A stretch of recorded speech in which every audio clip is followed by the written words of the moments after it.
And we welcome you in to a very vibrant, chipper, and excited Tuesday night edition, episode 11 week. Don't even much know because it feels so great outside. It doesn't even matter what week it is. Edition of Catching Up with Coach, and I am your solo host for the afternoon. If I could just get myself situated, if y'all don't mind. Wow, and it's really good to be here. I'm going to tell you I'm going to tell you a couple of reasons why we're super excited to be here tonight. One of the reasons why we're excited to be here tonight is because it was an LSU victorious weekend. That's number 1. Secondarily, we woke up on the right side of the dirt. That's number 2. And then number 3, we have a road visit in the SEC edition of a college football weekend, but not just any road edition. It is a morning game edition, which most people hate morning games. I actually don't mind them. I actually think that they're fun a little bit. It's kind of a change up, gives you the ability to be able to, watch your team and then watch whoever you want to watch throughout the rest of the day. I know we usually do it the other way, but for the most part, when it's a home game and it's at night, you're kind of like, and if you go to the game, rather, you're not really always able to watch every moment of every game that you want, and assuming and hoping to God that your team wins in the morning window, it gives you the rest of the day to just kind of focus on watching everybody else. Whereas on the other end of it, you're maybe running around town, getting set up for the afternoon, getting some food, getting some stuff, watching on your phone, or maybe you're just a degenerate and a psycho, and which we love.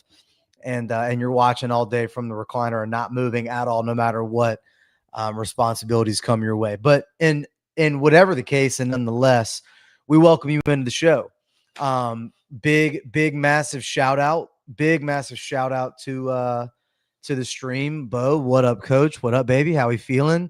Fun fact: Bo is actually expecting that he and his wife, shout out, are they're expecting their first child here in just a couple of weeks, and it's an exciting and wild time, certainly. And I know that we don't try to get into too many of the weeds here, but I will say this, that is a really cool thing, to be able to shout out your friends, your family, your kinfolk alike, going through really cool moments. And so another, just in case they're watching, obviously going to be either in here at some point or watching on delay, big shout out to my boy T Money. He and his wife are also expecting here super soon. Also, my buddy Kev and his wife are also expecting really soon. So a lot of Russo and Goodwin fan club is gonna get extended here soon, man. Got a lot of second generation catching up with Coach listeners. Really excited about that. So what do we want to get into tonight? Wow, what do we what do we not want to get into is probably a better way to put it. To be honest with you, there's a lot going on right now with how I want to handle tonight's episode. Shout out to Russo for giving us the platform to be able to talk about it. Shout out to the Russo and Goodwin pod. That'll be live this Thursday afternoon, as typical and regular. And really excited to get into a couple of betting angles with him this week, because I actually have a little bit more to add to the plate than typical, because Coach has been trying some shit here lately, y'all. So we're gonna see what Russo thinks about our little angle there. But in whichever case, speak of the devil, here he is.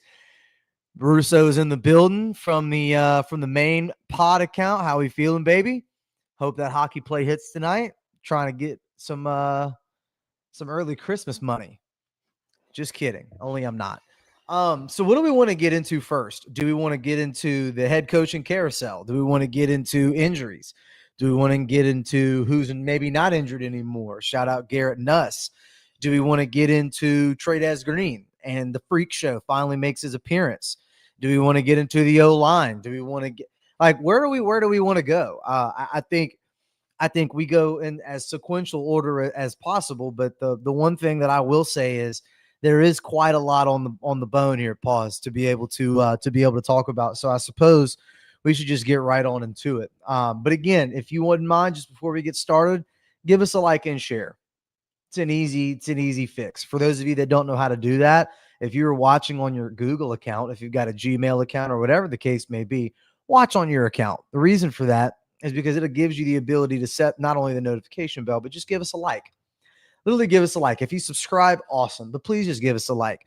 The reason why you should watch from your personal account is because it will allow for your feed to be more streamlined for what you like, and you'll be able to pick up videos from where you left off. So you don't have to start all over from the beginning. When you watch YouTube as a guest, you do not have that ability to get in and out of the apps, come back to it. When you watch on your personal account, it saves your last second of where you left off the video. You can come right back to where you left off. So in the event that you guys want to do that, greatly would appreciate it.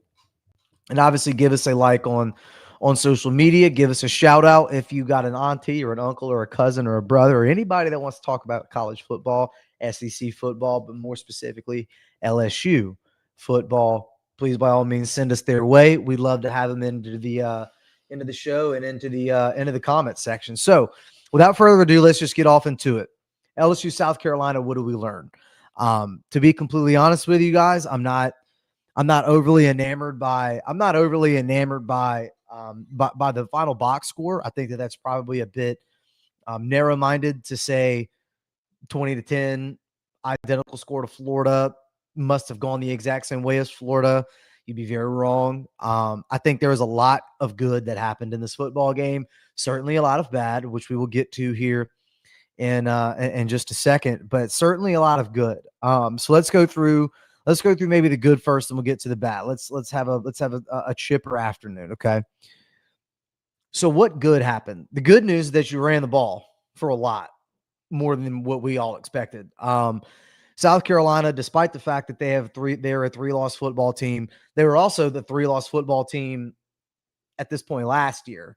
And all they did was they just kept on winning. And so South Carolina is a dangerous football team for a lot of reasons, obviously going through a little bit of an injury bug. So they probably got caught at a good time, this year versus last year, whenever maybe you give them a little bit more of a puncher's chance against a team like LSU that was in complete control the entire game. Maybe it didn't seem like that. Maybe it didn't even seem like that from where we were sitting over in our section. But I will say from start to finish, I was never really worried. You were just kind of waiting for the shoe to drop in that Florida game. I never felt that way. I never felt that way against South Carolina. It always felt like it was going to happen in Ole Miss for them, and it just never did for the good guys. It did not feel that way for South Carolina. South Carolina, for all intents and purposes, just continued to start drives over, and they could just never really get out in front of their skis. I will say you ran the ball for a lot. This defensive line, for what I just said, it's a 3-loss football team. This defensive line is nasty. Okay. They've got NFL talent on that defensive line. And Dylan Stewart, for those of you who do not know what that is, that's who was, it's a Christian show, was giving Weston Davis all that he could handle on that defensive line, despite the fact that I do think that Weston held up a couple of plays here and there in pass pro. It was a D+ at best for the most part of the night. I mean, it was really, really hard to watch sometimes. And other times it was like, okay, there it is. And then whatever. Anyway, South Carolina has good players on the defensive side of the football. Their defense is not the reason why they've lost 3 games. Lenora Sellers' injury against Vanderbilt certainly didn't help them. Their injuries on their offensive line have certainly not helped them. I actually like them quite a bit in a very weird space against Oklahoma this weekend at the crib. Unfortunately for them, I think Oklahoma has something waiting for them, and that they just got embarrassed by Texas. And I think they're going to be very, very excited to try to put some points on the board. And so I definitely don't think that there's a negative connotation to a win ever, but there does seem to be a rain cloud. And the way I'd like to explain that is I would like to talk about what worked and what didn't. You ran the football, you finally got Trey'Dez Green involved, and you played pretty sound defense for the most part. I mean, there was one really, really bad play. Marcus Cooley takes a super bad angle and he ends up getting beat to the crib. Um, can you capitalize on one bad error? Of course, you would like for that one bad error to not end in 7 points. But in a game where in between really the fives, LSU dominated this football game. Really two unfortunate turnovers, and that has absolutely nothing to do with Joe Brady. Jesus, can you tell I'm talking about the head coaching carousel? That has nothing to do with Joe Sloan. That has nothing to do with Brian Kelly. That has everything to do with the players. Jawan Johnson, guys, like how many times are we going to say this? You have to carry the ball like it means something to you. You just can't. And this is so difficult for me because I really do like Jawan a lot. Jawan does a lot of things great. Okay. He's a great teammate. He's a smart kid. He hits the weight room. He shows up for practice. I've never heard a complaint. I haven't seen one thing on social media that says that they haven't done anything but love Jawan. Jawan has a fumble problem as it relates to the ball getting up out of there. You can't have that happen. You got to protect the ball. You're on the goal line. You are really carrying a lot of the weight that Caden Durham couldn't last game, and he now helps you out. So you're getting the ball less, and you're still making less out of the opportunities. Now, later on, he would break away and have a big, really big, long, beautiful run down inside maybe like the 15 or so. Got to hold on to the football. That's not anyone's problem but yours. Garrett can't turn the ball over on the goal line. You got selfish on an RPO. Call it what it was. You get to the end zone. You get to the 5-yard line by running the ball. You check out of an RPO to throw a ball that should have never been thrown. You don't account for the safety, and then you end up throwing a pick over the middle of the field on the goal line. So right then and there, this could easily have been a 30-10 football game. Period. Done. But I don't really think that that's the end of the world because I think that 30-10 would have masked a lot. 30-10 would have masked a lot. You still have the ability to now point to something and say, this happens if you don't do X. Z can be the outcome if you do Y. But if you do X, Z never happens. So you have to, you now have several games in a row too, where you can feasibly look at what happened on the field and say, you didn't do X and Y together in order to get to Z. If you do, Z's going to be painted like the Sistine Chapel. Shout out Michelangelo.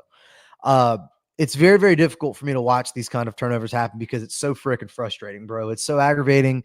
And again, you should know better by now. Garrett is well old enough to understand to check for the safety, not throw the ball over the end zone, just run the ball. And then later on in the game, you end up getting stuffed at the goal line. You end up having to kick a field goal. So it should have been a 34-10 football game. It never should have been as low as it was. And it's just really, really frustrating for me because I really think that this team has a lot more to prove and a lot more room to go. But it's 14 minutes in. Let's talk about Vanderbilt. So what did we learn from this game that we could move into the Vanderbilt game? Number one, I think that you really do have some sort of clarity on the Weston Davis thing. We didn't see any Carousel Kern. None. Zero. Not at all. I'm not so hell bent on what exactly Carousel Kern can't do. I'm more interested in what he can do, because what he can do is something I have not seen from Weston Davis, and that's be really, really pissed off and play mean. It's a very, very difficult situation because I think that Brian Kelly really wants to play Weston Davis, and this is the reason why. Does anybody remember Zalance Hurd? Anybody remember that name? For those of you that don't remember, Zalance Hurd was a 5-star offensive tackle out of Neville High School in North Louisiana. Zalance Hurd comes out of high school the year after Will Campbell. First thing he says is, I want to be left tackle. And he said, well, Will Campbell's our left tackle. And he said, no. I don't know why you're not hearing me. I want to be the left tackle. Well, Zalance Hurd never became the left tackle, and he also never became the right tackle, because you know who else they had over at right tackle, and his name was Emory Jones. And you never kicked Emory Jones in at guard. You never gave Zalance Hurd the ability to go and staple down and be a right tackle. And for his first year at Tennessee, Zalance Hurd getting all that money that he got was a turnstile. I mean, they were calling for him on Twitter to not be played anymore. And now look at him. He's the best left. He is the best picture evidence of come back to school and be better. Now he's absolutely a great left tackle, and he's going to be an NFL draft pick, and he's completely flipped his game. Brian Kelly thinks that Weston Davis can benefit from that and be exactly that. The problem that I'm seeing with Weston Davis is not that he does not know what to do, and it is that he is confused, or it is that he is getting out. He is not getting out desired. He is getting out wanted to. Like, he is getting out physicaled. He is getting people that want it more than him. And I know that he's trying hard. I know that he is. And I think that he's got potential to be a good player, but he's not one right now. And what I didn't see from Carius Kern was that piece of it. That piece of it is very, very difficult, because Carius Kern came in there and there were some plays that were bad in the run game. But man, was he pissed off and mean in pass pro. And so I just find it very, very frustrating and very difficult for you to want to continue to see this happen when you know what's going to happen again, because it's already happened enough. So I think if you're going to bring that kind of mentality into the Vanderbilt game, I really think that LSU's got to figure some stuff out from an offensive line perspective. Maybe not run it right at Dylan Stewart the first play of the game. Maybe not. Genuine question for Maruso. What have you seen from Nuss based on the last two games that gives you confidence we can beat a solid Vandy team? I'll give you a perfect answer. What have I seen in the last two games? Well, the last game that he played was the ability to throw the ball down the field. Catching the football would have helped. You know what I'm saying? Catching the football would have helped. Throwing two, like one ball sailed on him and the other one thrown at the goal line, that's not great, man. I am very ill confident in Garrett's ability to go errorless, but you shouldn't need to be perfect to beat Vanderbilt. Does that make sense? I think that you should be able to keep this game close despite a couple of mistakes. Now, you can't turn the ball over 2 and 3 times, mistakes, but let them convert on third down when they shouldn't have, maybe even give up, some extra field position, maybe give up a field goal when you shouldn't have. That kind of stuff you should be able to still beat Vanderbilt with, because I do think that talent for talent, you are in the Alabama ilk. You're touching on the Georgia, Texas ilk with the talent, because you have the roster. You do. It's just a matter of what you're getting in receipts. And right now you're seeing Bama take a step forward and LSU is struggling to get to that point. So from the last two games, I've seen the desire to throw the ball down the field. I have not seen consistency with catching said deep ball. And if you have a deep ball, Vandy's going to have to back out of the box, and you are going to be able to run the football if you do what you did this past game, and which is what I saw in the last two games, to be able to say that you should be able to run the football against Vanderbilt if you did it against South Carolina. That's what I think. I'm not saying they will. I'm just saying that I think that you should be able to, based on what I saw. Kevin Kelly with the little ghost symbol, maybe a little prelude to a little Halloween edition. Listen, I don't want to be aggravating when I say this. I don't want to be like that guy. But the O-line does hear what we're saying. And I don't mean like this show specifically. I mean, in general, like they do hear it. They deal with the constant narrative of you suck, you're not good enough. You're the reason holding the Tigers back. Like, do you not think that these kids with smartphones can get on and read the stuff that y'all say? Like, you know that they can. Coach, can I get a go Pels? Go Pels. Absolutely go Pels. I don't know how much good it's gonna do us, but go Pels. I It's probably the only team in New Orleans that I could possibly actually like genuinely go to sleep saying that I do care about. But thank God for them, because if it weren't for them, there would be nothing in the NBA that I'd want to watch outside of maybe like a couple of, I mean, like a maybe like a crazy KD scoring night. I mean, the NBA's got their own problems, but absolutely go Pels. We'll see what we can do this year. Um, Do I think that it's okay that LSU is not the favorite? Yeah.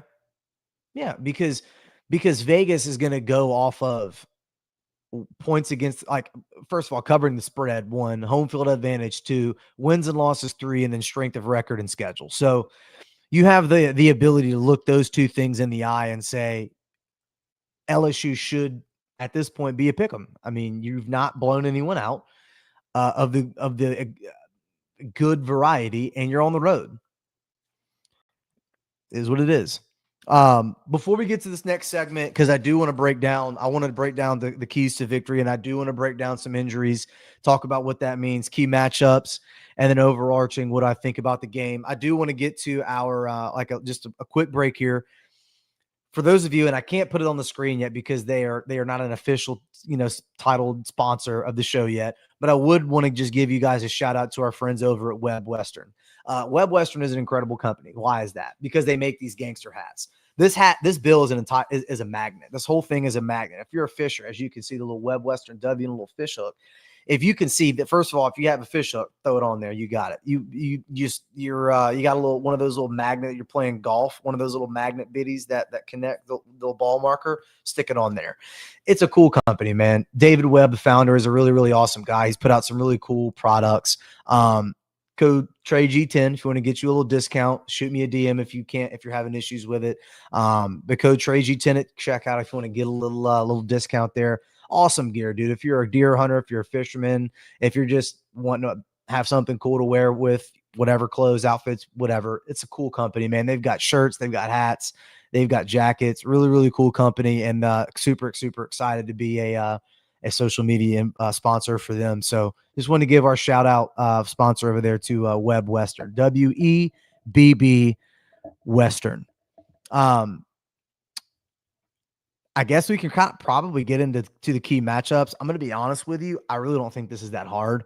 Some of the things that we said against South Carolina came to fruition. We talked about Trey'Dez Green. I mean, if you want to look at, I mean, 1, 2, 3, 4. Point number 4 was Trey'Dez Green. Number 3 was lockdown special teams, pressure and spy sellers, and run the ball. Did all those things happen? The only thing you missed was special teams, which I think there was like a 70-yard punt. So shout out to brother Grant Chadwick on that. Dude, these keys to victory aren't that hard, y'all. You have to run the football again. It's going to be 2 weeks in a row that we make this point, but you have to run the football. Stay committed to it.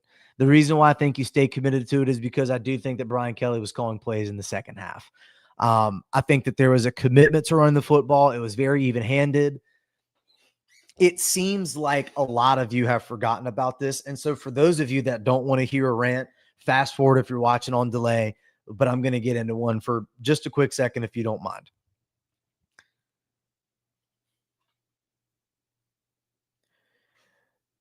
Can we all please be for real? Can we all please just be so for real?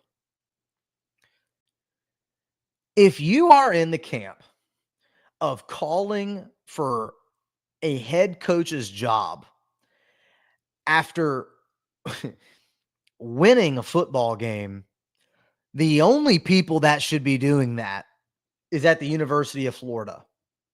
Okay.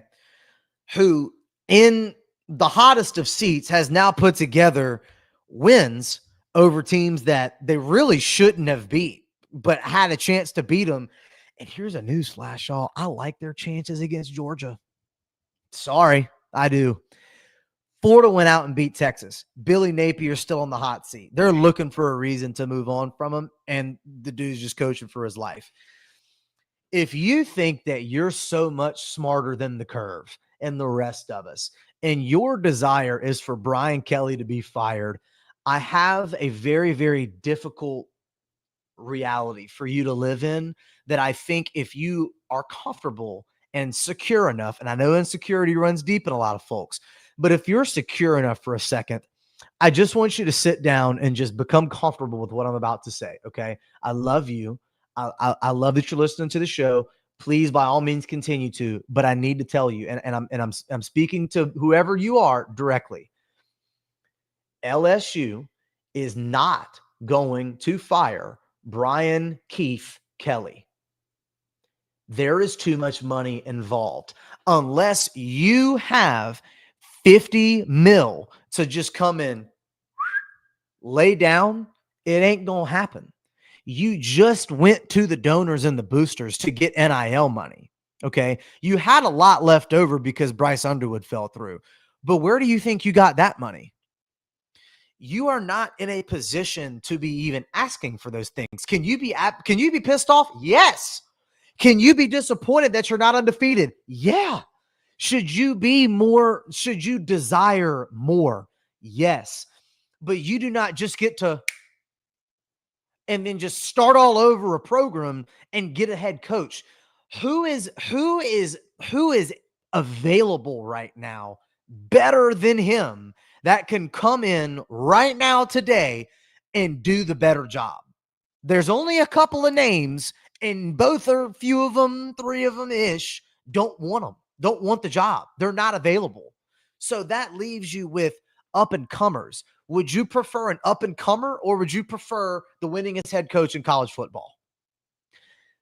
What I will say to that end, however, is that it has not been perfect. It should not take you until year 4 to have gotten this staff to be in place. Nicholas Saban doesn't count because that's the first name that I mentioned, and then I said 3 weeks ago he's not available. He's already been asked about it. He doesn't want to do it. Moving on. I know, I get it. I'm there for it. I love him. It's not available, and it's not happening right now. Miss Terry doesn't want him to do it. He doesn't want to. He's having a cushy job at ESPN. Sorry. It took you 4 years to figure out that everyone on your staff should have a tie to Louisiana. Newsflash. Brian Polian was a bad hire. Brian Polian was a good recruiter for you at Notre Dame. Brian Polian is not a good recruiter in South Louisiana. Do you know who's a good recruiter in South Louisiana? The restaurant owner at Walk-Ons. You know who's a really good recruiter in South Louisiana? Gordon McKernan. Why is he a good recruiter? Because they have money and vested interest in LSU. Do you know who's a good addition to the coaching staff? Corey Raymond. You think the corners are good this year? Decisions like that will piss me off. Decisions like Sam Petito. Like what took you so long to figure out that he wanted to be here? You didn't have the money to go and get him? Those kinds of things are the things that I can get behind. I'm with you there. I'm with you. None of us wanted to see Blake Baker gone the first time. Damone Clark turned into a complete different person in his senior year, and he credited it all to Blake Baker. Blake Baker helped you get Harold Perkins. So you get Harold Perkins and then you kick Blake Baker to the curb. Listen, for those of you that are pissed off about the other end of it, and again, I'm with you on the hires, and I think that BK is finally figuring it out. You needed Joe Sloan if you wanted Bryce Underwood. The money was a big part of it, but he loved Joe Sloan. When you lost Bryce Underwood, that was Joe Sloan's bullet in the chamber, because you could always go back and say, we got the number 1 player in college football, and if it didn't work, it didn't work. But you know what would have really been hard to stomach? Let's say you get Bryce Underwood. He wasn't going to play this year. Garrett Nussmeier was going to play this year. What do you think would have been, call it better? Say Bryce Underwood comes here, okay? You don't get Mansour Delane. You don't. You don't have AJ Halsey. You don't. Do you still get DJ Pickett? Probably. And do you still have PJ Woodland? Probably. Do you still get Tamarcus Cooley? Maybe. Maybe. Do you get Patrick Payton? No. No, you don't. Do you get Bernard Gooden?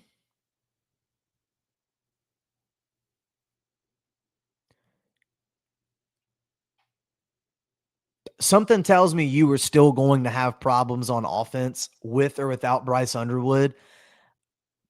And I don't want to say it as if it's a pejorative or whatever the case, but when you missed out on that player, it allowed you to be good everywhere else. And again, you always want the number one player in college football to come to your school.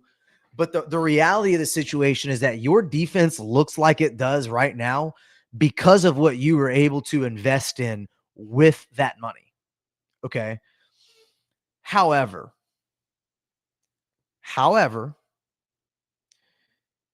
let's say Bryce Underwood does come here and you don't have those pieces on defense and the offense is still not great with or without Bryce Underwood because Garrett is the starter.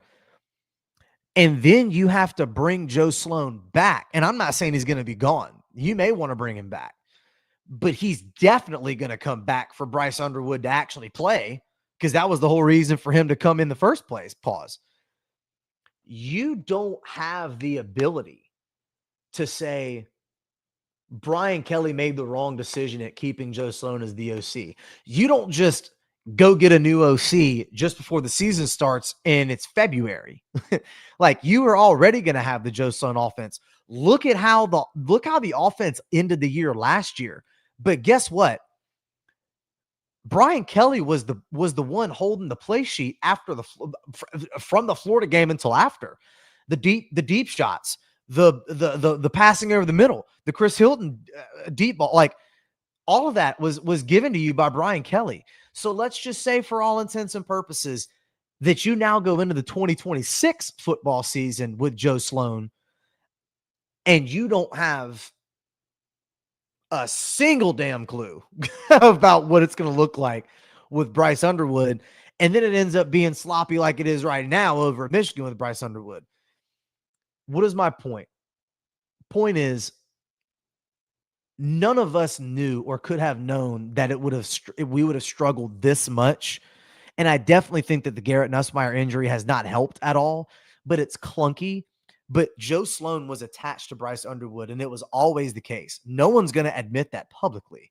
But in reality, it was the case. And I'm fine. Like, I think Joe Sloan's a great guy. Everybody that meets Joe loves Joe. The players love him. The coaches that meet him like him. He's obviously a football's coach. He's a coach's coach. Like, I get it. But it seems as though something's not really working, and you just have to figure it out because BK shouldn't have to hold a play sheet. But he is your most experienced play caller and should be calling plays if you have issues. I'm cool with it. I keep smacking the microphone, dog. Damn.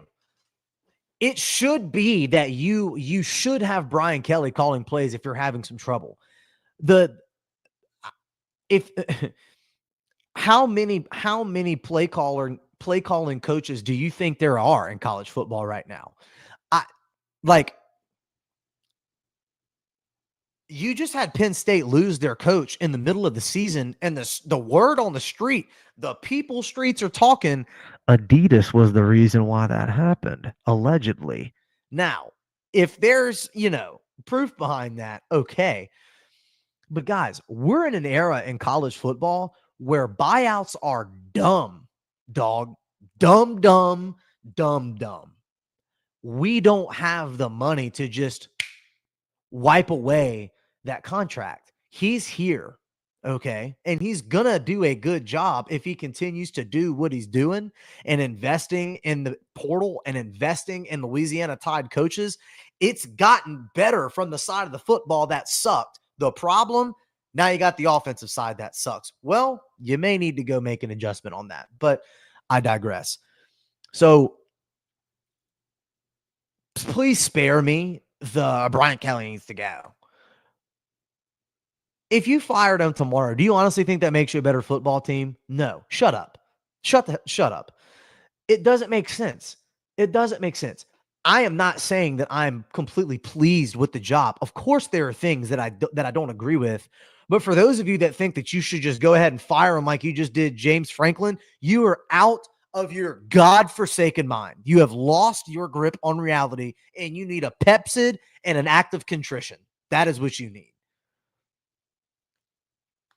Money aside, if we lose to the Yell Leaders next week, someone deserves jail time. I don't disagree with you. I have family friends coming in town for that football game. I don't want to get too far away from this. It's 36 minutes into the show, and we haven't really even talked about Vanderbilt that much yet, but I really wanted to kind of save it a little bit for the Russo and Goodwin pod. The keys to a victory, we'll go through them super quick. I think Aaron Anderson being back is a really big thing that needs to happen, because I do think that the middle of the field needs to be exposed and taken advantage of. And if you are able to run the football, I think the middle of the field is going to be open. Obviously, Kyle Parker did a good job in his absence, but I need Barry and Brown involved too, man. If Aaron Anderson can't go, I got to see some Barry and Brown. Some Kyle Parker, a rub route over the middle. Like, you have to give me something. And again, my second key to victory is Trey Green. Again, newsflash, Trey Green. No one on Vanderbilt can guard him. Nobody. No one is 6'7". No one is that big. He is an absolute mismatch in every version of the word. He's going to be even healthier this coming week than he was this past week. Throw that man the ball. And again, that's a fair point. If he doesn't overthrow him like he's throwing a Yao Ming, well, he threw it well to him this last game, big dog. The only person that he overthrew it to was Kyle Parker. So I think that you have to give the ball. I think you have to give the ball to Trey Green again. I think you have to stay committed to running the football, make them back out of the box. Now, again, this is not your regular mom and pop, uncle, auntie's Vanderbilt football team. This is a football team that's got NIL backing now, as in, like, they've got players as old as me playing for them that have played together for a very, very long time. They are disciplined. They literally remind me of like a more money invested, like, Air Force. Like, they are so disciplined in what they do, man. Like, their offense, their defense, their spreads, their sets, the way that they freaking combo block is like, dude, Clark Lee does deserve some flowers. And Brian Kelly and Clark Lee obviously have a very good past, a very good history. They know each other pretty well. That dude's done a really great job at Vanderbilt, man. Call it what it is. I know they're the runt of the SEC, but they're playing it like they got a chip on their shoulder. Diego Pavia is like 58 years old and still playing college football. He's played a lot of ball. It's going to be a hard-fought game, dude. Bama's had trouble with them. They lost last year, and with all the crap that Vanderbilt did wrong, it was still a one-score football game at the end, going into the end of the game. So I don't know what y'all are expecting me to say. Like, it's supposed to be this way. Like, Vanderbilt deserves to be a favorite in this football game. They deserve to have that home field advantage. They have played well enough to deserve and warrant the respect. Number 3 key to victory for me is Harold and company. Diego Pavia, whenever he gets off platform, off rhythm, that is his best. Scramble around, run and make plays. You can't allow him to do that. You can't allow him to be, the Bo Nix from 2017 or 18, whatever year that was. There is a very, very strong desire for me to want to say that if you can do what you did against Lenora Sellers, you should be able to repeat that against Diego Pavia, but you can't let him get going. You can't let him get confidence. You can't let him complete balls down the field. You can't let him just scramble around in the pocket. You can't let him convert on third down. You just can't do it. So what does that mean for Harold? Get Harold's big behind up in there early and often. Get him up on the line of scrimmage. Spy him. Get in his face. Cuss at him. Please don't spit on him. you get fined and suspended for 2 games if you do that. I need Harold and company, Whit Weeks, West Weeks, Devon Keys, Harold Perkins, anybody that play Zach Weeks. They apparently have a sister. Let their sister get some shoulder pads. She's a week. She's probably good at football. Let her get in there and get up in Diego Pavia's face. I don't care. Someone's got to get up in his face and hit him to the ground, get him off of rhythm, and make him feel your presence. That's number 3. And the number 4 is really, really important to me. And I accidentally labeled that number 5, only 4, because there's only 4 this week for me. And I labeled this one Island Time.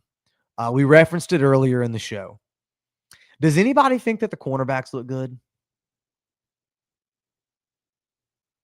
Can we now put to rest that Corey Raymond wasn't the reason why the cornerbacks were good? Can we stop with shout out to Ron Cooper? Shout out to all the guys that did their part to make this team have talent and coach them up. But can we please be for real again for the second time in the catching up with coach episode and give Corey his flowers for getting these boys? It's this way we're going to do it at this point in time. It is my way or the highway. That is Corey Raymond. He is very, very, very, very, very my way or the highway. Heavy on the my way or the highway for me if that's the product that I'm going to get, because dear God, let the Island Time cook. Mansour Delane, PJ Woodland, DJ Pickett. I don't Ashton Stamps. Let them cook. Island Time. Let them live on an island while you get after this Vanderbilt offense. Let them feel your wrath from a blitzing perspective. I'm not saying have some delayed blitz like you did against Ole Miss, because you knew that was a mistake the moment that you started doing it, and you let Trinidad Shambles pick you apart. You better not do that shit with Diego Pavia, because he will absolutely eat your heart out. He will eat your heart out if you do the delay blitz crap. It took way too long. Your players are exhausted. Stop. Like literally stop. I can't watch that game plan again. But that's really it, dude. I need Aaron Anderson back, and if not, I need you to throw the ball over the middle, along with running the football. It's 1A, 1B for me. I need Trey Green to continue to be a freak show. I need somebody, if it's the Weeks family blood lineage. I don't care if it's their dachshund that they own. Whoever's related to the Weeks and the Harold Perkins family and bloodline, please play linebacker and please get up in Diego Pavia's face and let the DBs cook. That's the keys to victory. Does that sound good enough for you?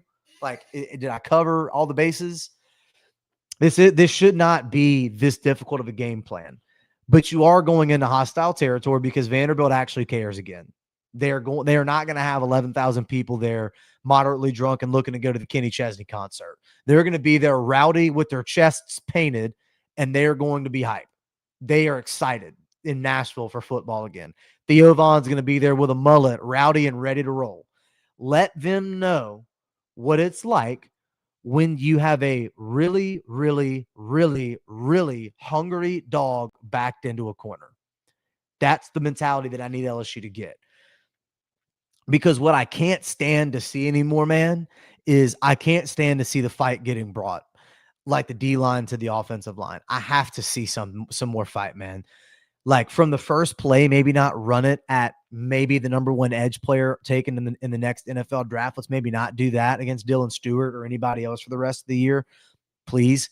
But can we please be for real and just not be passive? Can we go out? First of all, can we win a coin toss? Jesus Christ. Can we win a coin toss? Stop them on defense and score on our opening freaking drive? We're like the worst opening drive football team in college football. Literally. We are literally in the top 10 worst football teams on the opening script. It's insanity.